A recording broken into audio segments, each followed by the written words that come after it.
कक्षा 8 के छात्र ध्यान देंगे। हिंदी बसंत भाग 3 के अंदर 7वां पाठ है, क्या निराश हुआ जाए। हजारी प्रसाद द्विवेदी इसके लेखक हैं और ये कवि परिचय जो है इस प्रकार आप देखिए। क्या निराश हुआ जाए, इसके जो राइटर हैं हजारी प्रसाद द्विवेदी का जन्म सन 1907 में 7 ईस्वी में उत्तर प्रदेश के बलिया जिले के आर दुबे के छपरा नामक गांव में हुआ था। तो आप कहोगे कि उत्तर प्रदेश के बलिया जिले के आर दुबे का छपरा नामक गांव में इनका जन्म हुआ। इनके पिता श्री अनमोल द्विवेदी बड़े ही अध्ययनशील व्यक्ति थे। इनकी आरंभिक शिक्षा घर पर ही हुई। बनारस के प्रसिद्ध काशी हिंदू विश्वविद्यालय से इन्होंने उच्च शिक्षा प्राप्त की। यहीं से इन्होंने ज्योतिषाचार्य की उपाधि प्राप्त की और सन 1940 में इनकी शांति निकेतन में हिंदी भवन के निदेशक पद पर नियुक्ति हुई और 1949 में लखनऊ विश्वविद्यालय ने इनके कबीर संबंधी ज्ञान की परिपक्वता देखकर इन्हें पीएचडी की मानक उपाधि प्रदान कर दी। 1950 में इनकी नियुक्ति काशी हिंदू विश्वविद्यालय के हिंदी विभाग के प्रोफेसर एवं अध्यक्ष पद पर हुई।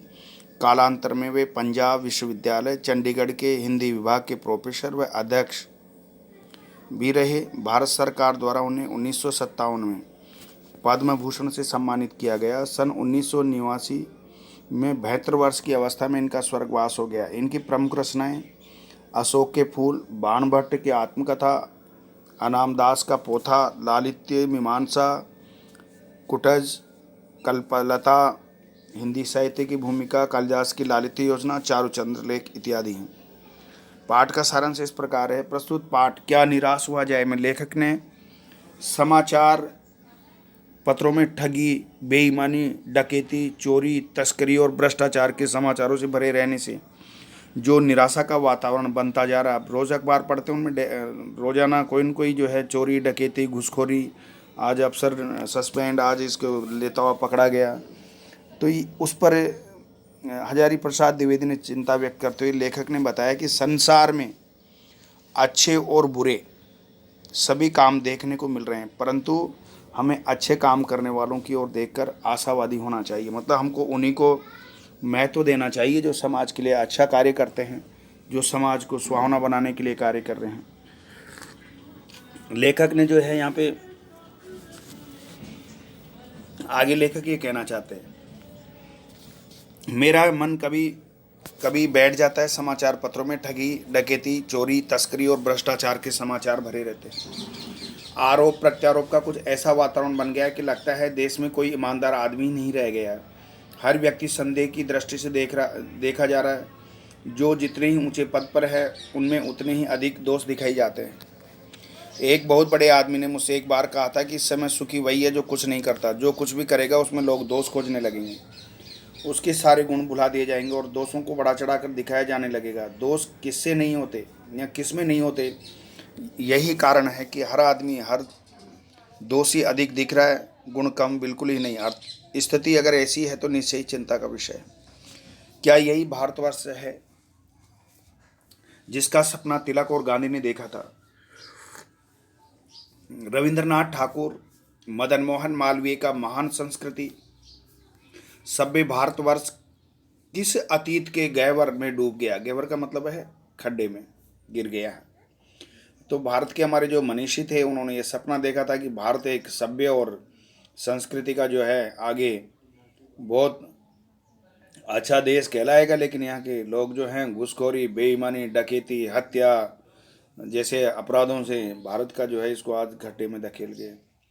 आर्य और द्रविड़, हिंदू और मुसलमान, यूरोपीय और भारतीय आदर्शों की मिलन भूमि, मानव महासमुद्र क्या सूख ही गया। मेरा मन कहता है ऐसा हो नहीं सकता। हमारे महान मनुष्यों के सपनों का भारत है और रहेगा। मतलब सभी लोग जो हैं, ये नहीं कि सारी चोर हैं, डकैती हैं, सारे बेईमान हैं। कुछ ऐसे लोग हो सकते हैं जिनसे हमारे देश को जो है आज नीचा देखना पड़ता है, विकास की बजाय उसको पतन की ओर जाना पड़ रहा है। ये सही है कि इन दिनों कुछ ऐसा माहौल बना है। देखिए, लेखक ने ये बात सच साबित कर दी कि वर्तमान समय में ऐसा माहौल बन रहा है कि ईमानदारी से मेहनत करके जीविकोपार्जन चलाने वाले निरीह और भोले भाले श्रमजीवी पिस रहे हैं और झूठ तथा फरेब का रोजगार करने वाले फल फूल रहे हैं। ईमानदारी को मूर्खता का पर्याय समझा जाने लगा है। आज ईमानदारी की बात करते हैं तो लोग कहते हैं साला बेवकूफ़ है। लोग आज के ज़माने में सब बातें, सच्चाई की बात करने वाले को भी बेवकूफ़ समझा जाता है। ईमानदार को आज सम्मान नहीं दिया जाता है। सच्चाई केवल बीरू और बेबस लोगों के हिस्से पड़ी है। ऐसी स्थिति में जीवन के महान मूल्यों के बारे में लोगों की आस्था ही हिलने लगी है। भारतवर्ष ने कभी भी भौतिक वस्तुओं के संग्रह को बहुत अधिक महत्व नहीं दिया है। उनकी दृष्टि से मनुष्य के भीतर जो महान अतिरिक्त गुण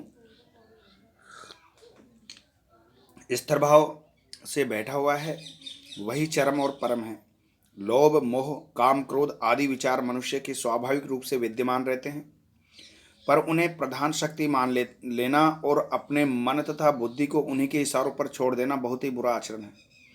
भारतवर्ष ने कभी भी उन्हें उचित नहीं माना। उन्हें सदा संयम के बंधन से बांधकर रखने का प्रयत्न किया है, परंतु भूख की उपेक्षा नहीं की जा सकती, बीमार के लिए दवा की उपेक्षा नहीं की जा सकती, गुमराह को ठीक रास्ते पर लाने के उपायों की उपेक्षा नहीं की जा सकती। हुआ यह है कि देश के कोटि कोटि दरिद्र जनों की हीन अवस्था को दूर करने के लिए ऐसे अनेक कायदे कानून बनाए गए हैं जो कृषि, उद्योग, वाणिज्य, शिक्षा और स्वास्थ्य की स्थिति को अधिक उन्नत और सुचारू बनाने के लक्ष्य से प्रेरित हैं। परंतु जिन लोगों को इन कार्यों में लगना है उनका मन सब समय पवित्र नहीं होता। प्राय वही लक्ष्य को भूल जाते हैं और अपने ही सुख सुविधा की ओर ज़्यादा ध्यान देने लगते हैं। भारतवर्ष सदा कानून को धर्म के रूप में देखता आ रहा है। आज एकाएक कानून और धर्म में अंतर कर दिया गया है। धर्म को धोखा नहीं दिया जा सकता, कानून को दिया जा सकता है। यही कारण है कि लोग धर्मभीरु हैं। वे कानून की त्रुटियों से लाभ उठाने में संकोच नहीं करते।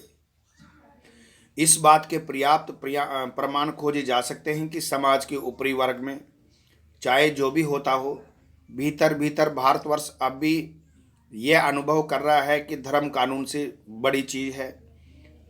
अब भी सेवा, ईमानदारी, सच्चाई और आध्यात्मिकता के मूल्य बने हुए हैं। वे दब अवश्य गए हैं लेकिन नष्ट नहीं हुए।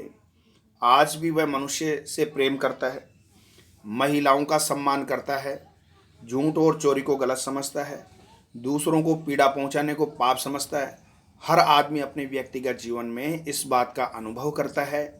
समाचार पत्रों में जो भ्रष्टाचार के प्रति इतना आक्रोश है वह यही साबित करता है कि ऐसी चीज़ों को गलत समझते हैं और समाज में उन तत्वों को प्रतिष्ठा कम करना चाहते हैं, तत्वों की प्रतिष्ठा कम करना चाहते हैं जो गलत तरीके से धन या मान संग्रह करते हैं। तो यही बात लेखक ने यहाँ पे स्पष्ट किया है कि आज वर्तमान समय के अंदर देश के अंदर हो क्या रहा है। जो बेईमान, घूसखोर किसी भी तरह से जो धन का संग्रह करते हैं, उनको पैसे से उनकी तुलना करके उनको समाज सेवा में लगे रहते हैं। वो लोग धर्मात्मा के रूप में समाज के सामने होते हैं, जबकि उनको अंदरूनी जो है वो बेईमानी से कमाया हुआ पैसा उधर खर्च करते हैं। तो उस गलत तरीके से धन ही मान संग्रह करते हैं। मतलब लोग उनके गलत तरीके से तो कुछ दिन ही क्षणिक होता है, वो वास्तविक सुख उनको नहीं मिलता है। जब दोषों का पर्दाफाश करना बुरी बात नहीं है, मतलब ईमानदार आदमी जो है उसके पीछे लगा भी रहता है और उनका बेईमानी का पर्दाफाश भी करता है, ये बुरी बात नहीं। बुराई ये मालूम होती है कि किसी के आचरण के गलत पक्ष को उद्घाटित करके उसमें रस लिया जाता है और दोषोद्घाटन को एकमात्र कर्तव्य मान लिया जाता है। बुराई में रस लेना बुरी बात है, अच्छाई में उतना ही रस लेकर उजागर न करना और भी बुरी बात है। मतलब बुरी बात है तो उसको उजागर करनी चाहिए और बुरी बात में आनंद नहीं लेना चाहिए, बल्कि अच्छी बात में उसमें आनंद लेना चाहिए और उसको उजागर करना चाहिए। लेकिन आप उस बुरी बात है और समाज के लिए अच्छाई है उसको आप उजागर नहीं कर रहे हो तो ये और भी बुरी बात है। सैकड़ों घटनाएं ऐसी घटती हैं जिन्हें उजागर करने में लोक चित्त में अच्छाई के प्रति अच्छी भावना लगती है। ऐसी एक बात है, देखो, एक बार रेलवे स्टेशन पर टिकट लेते हुए गलती से मैंने 10 के बजाय 100 रुपये का नोट दिया और मैं जल्दी जल्दी गाड़ी में आकर बैठ गया। थोड़ी देर में टिकट बाबू उन दिनों के सेकंड क्लास के डिब्बे में हर आदमी का चेहरा पहचानता उपस्थित हुआ। उसने मुझे पहचान लिया और बड़ी विनम्रता के साथ मेरे हाथ में 90 रुपये रख दिए और बोला, ये बहुत गलती हो गई थी, आपने भी नहीं देखा, मैंने भी नहीं देखा। उसके चेहरे पर विचित्र संतोष की गरिमा थी। मैं चकित रह गया। कैसे कहूं कि दुनिया में सच्चाई और ईमानदारी लुप्त हो गई। यानी कहने का मतलब है आज भी सच्चे और ईमानदारी आदमी मौजूद हैं। वैसी अनेक अवांछित घटनाएं भी हुई हैं, परंतु यह एक घटना ठगी और वंचना की अनेक घटनाओं से अधिक शक्तिशाली है। एक बार मैं बस में यात्रा कर रहा था। मेरे साथ मेरी पत्नी और 3 बच्चे भी थे। बस में कुछ खराबी थी, रुक रुक कर चलती थी। गंतव्य से कोई 8 किलोमीटर पहले ही एक निर्जन सुनसान स्थान में बस ने जवाब दे दिया। रात के कोई 10 बजे होंगे। बस में यात्री घबरा गए। कंडक्टर उतर गया और साइकिल लेकर चलता बना। लोगों को संदेह हो गया कि हमें धोखा दिया जा रहा है। बस में बैठे लोगों ने तरह तरह की बातें शुरू कर दी। किसी ने कहा यहाँ डकैती होती है। 2 दिन पहले इस तरह एक बस को लूटा गया था। परिवार सहित अकेला मैं ही था। बच्चे पानी पानी चिल्ला रहे थे। पानी का कहीं ठिकाना न था। ऊपर से आदमियों का डर समा गया था। मतलब कि कहीं रास्ते में कोई चोर उचक्के या जंगली कोई डाकू इत्यादि आ जाएं और यात्रियों को, और बस वाला यात्री सोच रहे थे कि बस वाले कंडक्टर तो जो है साइकिल लेकर के यहाँ से चुपचाप खिसक गया, अपना फायदा देख करके अब वो चोर डाकुओं को भेजेगा। मतलब ये डर जो है सवारियों के मन में बैठ गया। तो देखो ये साइकिल लेके जा रहा है, ये सवारी बस की क्या करते हैं। कुछ नौजवानों ने ड्राइवर को पकड़कर मारने पीटने का हिसाब बनाया कि साहब ड्राइवर को मारते पीटते हैं। ड्राइवर के चेहरे पर हवाइयाँ उड़ने लगी। लोगों ने उसे पकड़ लिया। वह बड़े कातर ढंग से मेरी ओर देखने लगा और बोला, हम लोग बस का कोई उपाय कर रहे हैं, बचाइए, ये लोग मारेंगे। डर तो मेरे मन में था, पर उसकी कातर मुद्रा देखकर मैंने यात्रियों को समझाया कि मारना ठीक नहीं। परंतु यात्री इतना घबरा गए कि मेरी बात सुनने को तैयार नहीं हुए। कहने लगे, इसकी बातों में मत आइए, धोखा दे रहा है। कंडक्टर को पहले ही डाकुओं के यहाँ भेज दिया, मतलब डाकुओं को बुलाने के लिए यहाँ भेज दिया। यानी कि मतलब डाकू आएंगे और हमें मार देंगे या लूट करके ले जाएंगे, इस तरह की बातें। जबकि वास्तविकता कुछ और थी। वो बच्चों के लिए पानी और कुछ खाने पीने का इंतजाम और गाड़ी को ठीक कराने का इंतजाम करने के लिए गया था। मैं भी बहुत भयभीत था, पर ड्राइवर को किसी तरह मार पीट से बचाया। 1.5-2 घंटे बीत गए। मेरे बच्चे और भोजन और पानी के लिए व्याकुल थे। मेरी और पत्नी की हालत बुरी थी। लोगों ने ड्राइवर को मारा तो नहीं, पर उसे बस से उतार कर एक जगह घेर कर रखा, कहीं भाग न जाए। मतलब कोई भी दुर्घटना होती है तो पहले ड्राइवर को समाप्त कर देना उन्हें उचित जान पड़ा। उन्होंने सोचा कि अगर कोई चोर डकैत आते हैं तो ड्राइवर को ही मार देंगे। मेरे गिड़गिड़ाने का कोई विशेष असर नहीं पड़ा। इसी समय क्या देखता हूँ कि एक खाली बस चली आ रही है और उस पर हमारा बस कंडक्टर भी बैठा हुआ है। उसने आते ही कहा, अड्डे से नई बस लाया हूँ, इस बस पर बैठिए। वह बस चलाने लायक नहीं है। फिर मेरे पास एक लोटे में पानी और थोड़ा दूध लेकर आया और बोला, पंडित जी, बच्चों का रोना मुझसे देखा नहीं गया, वहीं दूध मिल गया, थोड़ा लेता आया। यात्रियों में फिर जान आई। मतलब सबने देखा कि ये हम लोग क्या सोच रहे थे और ये कंडक्टर बेचारा देखो क्या सोच रहा था। दूध लेकर के भी आया बच्चों के लिए और बस भी लेकर के आया कि उसने सबने उसे धन्यवाद दिया। ड्राइवर से यात्रियों ने माफ़ी मांगी और 12 बजे से पहले ही सब लोग बस अड्डे पहुंच गए। कैसे कहूँ कि मनुष्यता एकदम समाप्त हो गई। आज भी मतलब कंडक्टर जैसे आदमी आज भी मौजूद हैं जो ईमानदारी और सच्चाई के रास्ते पर चलते हैं। कैसे कहूँ कि लोगों में दया माया रह नहीं गई। जीवन में जाने कितनी ऐसी घटनाएं हुई हैं जिन्हें मैं भूल नहीं सकता। ठगा भी गया हूँ, धोखा भी खाया, परंतु बहुत कम स्थलों पर विश्वासघात नाम की चीज़ मिलती है। केवल उन्हीं बातों का हिसाब रखो जिनमें धोखा खाया तो जीवन कष्टकर हो जाएगा। परंतु ऐसी घटनाएं भी बहुत कम नहीं है जब लोगों ने अकारण ही सहायता की है। निराश मन को ढांढस दिया और हिम्मत बंधाई। कविवर रविंद्रनाथ ठाकुर ने अपने प्रार्थना गीत में भगवान से प्रार्थना की थी कि संसार में केवल नुकसान ही उठाना पड़े, धोखा ही खाना पड़े, तो ऐसे अवसरों पर भी हे प्रभु मुझे ऐसी शक्ति दो कि मैं तुम्हारे ऊपर संदेह न करूं। यही बात आपके मन में भी छात्रों होनी चाहिए। गंभीर परिस्थिति में भी घबराना नहीं चाहिए और विश्वास रखने की शक्ति आप में होनी चाहिए। मनुष्य की बनाई विधियां गलत नतीजे तक पहुंच रही हैं तो इन्हें बदलना होगा। वस्तुतः आए दिन इन्हें बदला ही जा रहा है, लेकिन अब भी आशा की ज्योति बुझी नहीं है। महान भारतवर्ष को पाने की संभावना बनी हुई है। बनी रहेगी। मेरे मन निराश होने की ज़रूरत नहीं है। ये आपने यानी कहना है कि आप निराश मत होइए, आप दृढ़ता से डटे रहिए, उसका कोई न कोई हल आपके हिसाब से ज़रूर निकलेगा। तो इस प्रकार से आपका पाठ कंप्लीट हो गया। हजारी प्रसाद द्विवेदी ने जो है इसके अंदर आपको कहा है, और इसके जो आपके विचार से जो पहला क्वेश्चन है, लेखक ने स्वीकार किया है कि लोगों ने उन्हें भी धोखा दिया है, फिर भी वह निराश नहीं है। आपके विचार से इस बात का क्या कारण हो सकता है? तो लेखक इस तथ्य को स्वीकार करता है, उत्तर में लिखेंगे कि लेखक इस तथ्य को स्वीकार करता है कि लोगों ने कई अवसरों पर उसे भी धोखा दिया है, पर वह इसको सभी पर लागू नहीं करना चाहता। स्थिति चिंताजनक अवश्य है, पर निराश होकर बैठ जाने वाली नहीं है। जैसी स्थिति है उसे बहुत बढ़ा चढ़ाकर दर्शाया जाता है। लेखक आशावादी है, पर वह कुछ बुरे लोगों के आधार पर भविष्य को अंधकार में नहीं देखता। अभी भी उसका विश्वास जीवन के महान मूल्यों से बना हुआ है। यही कारण है कि वह निराश नहीं है।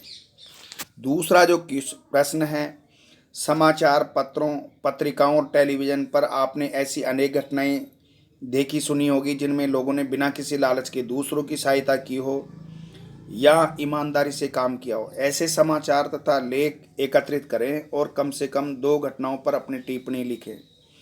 तो देखिए, आप ऐसे बहुत सारे दे दो, दैनिक नवज्योति समाचार वगैरह वगैरह जो भी हैं ऐसे।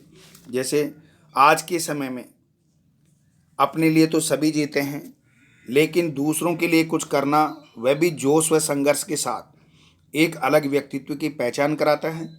महात्मा गांधी से प्रभावित डॉक्टर एन लैंग दक्षिण अफ्रीकाई नहीं, पूरे विश्व की महिलाओं के लिए आदर्श है। रंगभेद से त्रस्त यूरोप में एक श्वेत महिला द्वारा अश्वेत के जीवन को सही राह दिखाना अंधेरे में दीपक जलाने के समान है।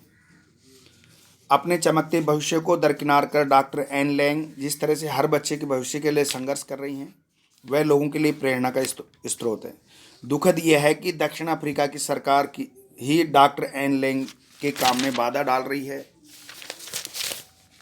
दक्षिण अफ्रीका की सरकार और विश्व के अन्य देशों को भी डॉक्टर लैंग की सहायता करनी चाहिए और उन्हें अपने देश में ऐसे अनाथ बच्चों के सहायतार्थ योजना बनानी चाहिए जिन्हें वास्तव में मदद की ज़रूरत है और वे इस मदद के बगैर आगे बढ़ नहीं पा रहे हैं। टिप्पणी करेंगे। इस समाचार को पढ़कर हम कह सकते हैं कि समाज में रहकर हमें केवल अपने बारे में नहीं सोचना चाहिए, बल्कि बेसहारों का भी सहारा बनना चाहिए। जैसे महात्मा गांधी से प्रभावित डॉक्टर एन लैंग पीड़ित महिलाओं व बेसहारा बच्चों के सहायतार्थ कार्यों के लिए आकर्षित रहते हैं, हमारा भी ये दायित्व बनना चाहिए कि लोग ऐसे कार्यों को करने में रुचि लेते हैं, उनकी सहायता करें ताकि वे अपने उद्देश्य में सफल हो सके और समाज लाभान्वित हो सके। दैनिक भास्कर, स्वरोजगार भवन समाचार में लाचार विकलांगों की सहायता हेतु मध्य प्रदेश के मुख्यमंत्री ने स्वरोजगार भवनों के निर्माण पर विचार किया है। इसमें जरूरत लोग अपने शारीरिक योग्यता के अनुसार कार्य करके धन कमा सकेंगे। तो आप इस पर भी टिप्पणी कर दीजिए। हमारी दृष्टि में ऐसे कार्यों से ही समाज आत्मनिर्भरता की ओर बढ़ेगा, वर्ग भेद और ऊंच नीच की भावना समाप्त होगी, क्योंकि जब किसी स्थान पर लोग मिलकर कार्य करते तो एकता की भावना को बल मिलता है और आत्मविश्वास बढ़ता है। प्रश्न नंबर 3 जो है, लेखक ने अपने जीवन की 2 घटनाओं में रेलवे के टिकट बाबू और बस कंडक्टर की अच्छाई और ईमानदारी की बात बताइए। आप भी अपने या अपने किसी परिचित के साथ हुई घटना के बारे में बताइए जिसमें किसी ने बिना किसी स्वार्थ के भलाई, ईमानदारी और अच्छाई के कार्य किए हों। तो आप बता दीजिए कि पिछले सप्ताह की कोई भी कहानी सुना दो ऐसे ही। उत्तर में ये बताएंगे कि मैं राजस्थान रोडवेज की बस में सफ़र कर रहा था कि एक व्यक्ति एक महिला के हाथ में पर्स छीन कर बस से उतर कर भाग निकला। वह महिला सहायता की गुहार लगाती रही, पर उस पर लोगों ने ध्यान नहीं दिया। तभी बस के कंडक्टर ने बस रुकवाई और उतरकर उस आदमी के पीछे भागने लगा। कुछ दूर जाने के बाद ने उस आदमी को पकड़ लिया। तब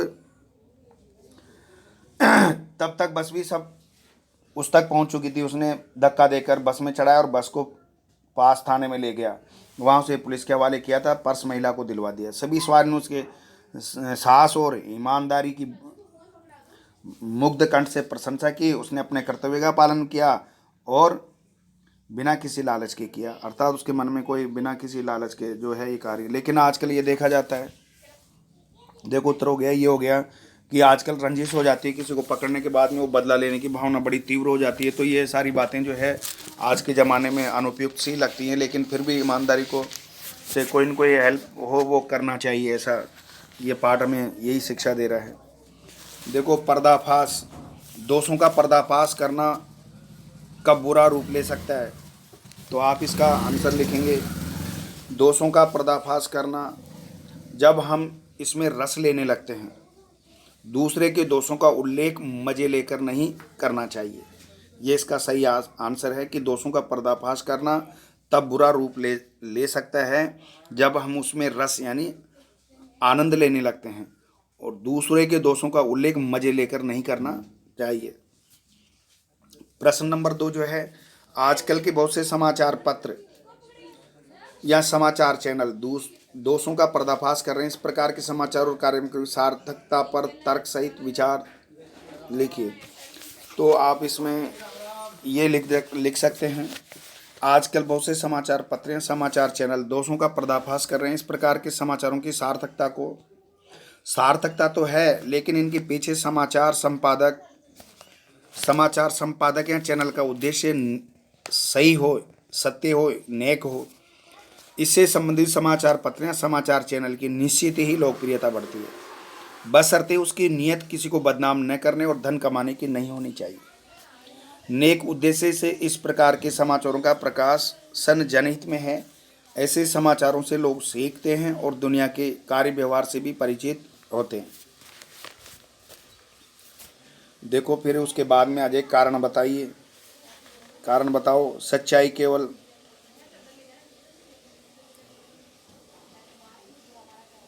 मतलब निम्नलिखित संभावित परिणाम क्या हो सकते हैं, आप में चर्चा कीजिए। ईमानदारी को मूर्खता का पर्याय समझा जाने लगा है, परिणाम भ्रष्टाचार बढ़ेगा।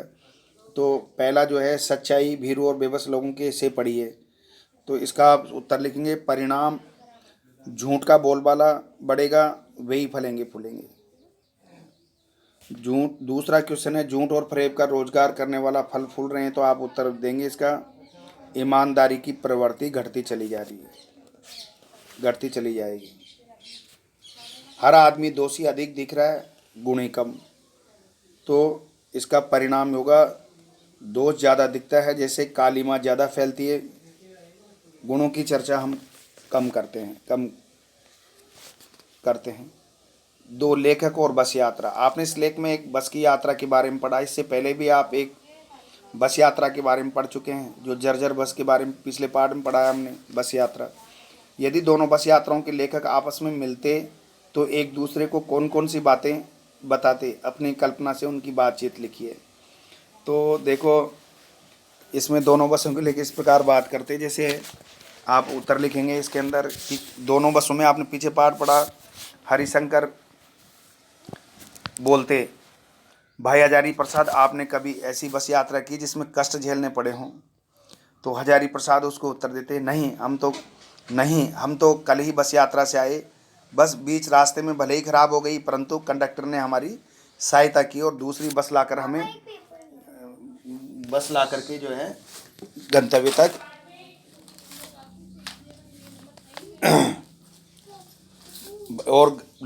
हमें गंतव्य तक पहुंचाया। फिर हरिशंकर जी कहते, हमारे साथ तो बुरा हुआ, वह ऐसी खटारा बस थी जिसमें 6 घंटे का सफ़र बड़ी कठिनाई से पूरा हुआ।